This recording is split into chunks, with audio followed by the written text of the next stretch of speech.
यदि किसी व्यक्ति को धारा 64 के अंतर्गत आवासीय आवंटन स्वीकृत हो जाता है और अगर उस व्यक्ति को किए गए आवासीय आवंटन से कोई व्यक्ति क्षुब्ध है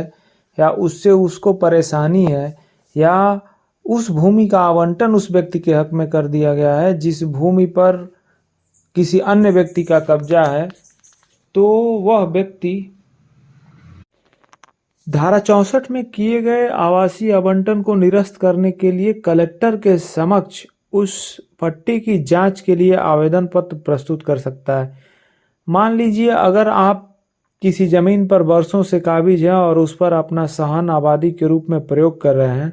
और धारा 64 के अंतर्गत उस जमीन का पट्टा किसी अन्य व्यक्ति के हक में कर दिया गया,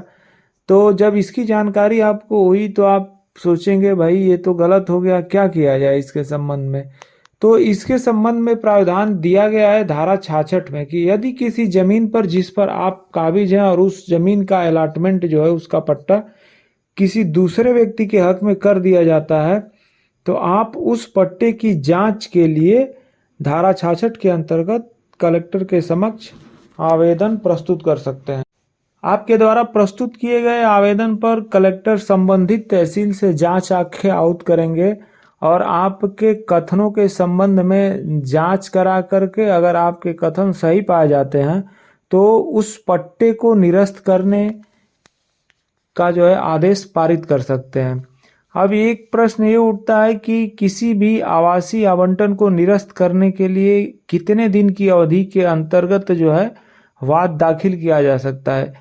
तो इसके लिए संहिता की धारा 66 सब क्लास 2 में ये प्रावधान दिया गया है कि अगर आवास आवंटन हुआ है और उसकी जानकारी आपको होती है 3 साल के अंदर, 3 साल की समाप्ति के अंदर आप जो है आबादी स्थलों के अनियमित आवंटन की जांच के लिए प्रार्थना पत्र प्रस्तुत कर सकते हैं कलेक्टर के समक्ष। और आपके द्वारा प्रस्तुत किए गए प्रार्थना पत्र पर अगर अनियमित रूप से आबादी का आवंटन हुआ है और अपात्र व्यक्ति के हक में हुआ है तो उसे कलेक्टर द्वारा निरस्त किया जा सकता है। तो अगर आपकी भी किसी जमीन का पट्टा जो है किसी दूसरे व्यक्ति को गलत तरीके से हो गया है और वह पात्रता नहीं रखता है वह व्यक्ति, तो आप इस धारा के अंतर्गत उस पट्टे को निरस्त करने के लिए वाद दाखिल करके उस पट्टे को निरस्त करा सकते हैं। इसके लिए जो मियाद दी गई है वह 3 वर्ष की है। 3 वर्ष की समाप्ति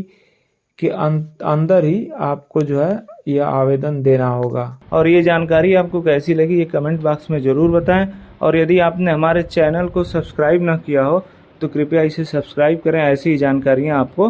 प्राप्त होती रहें। धन्यवाद।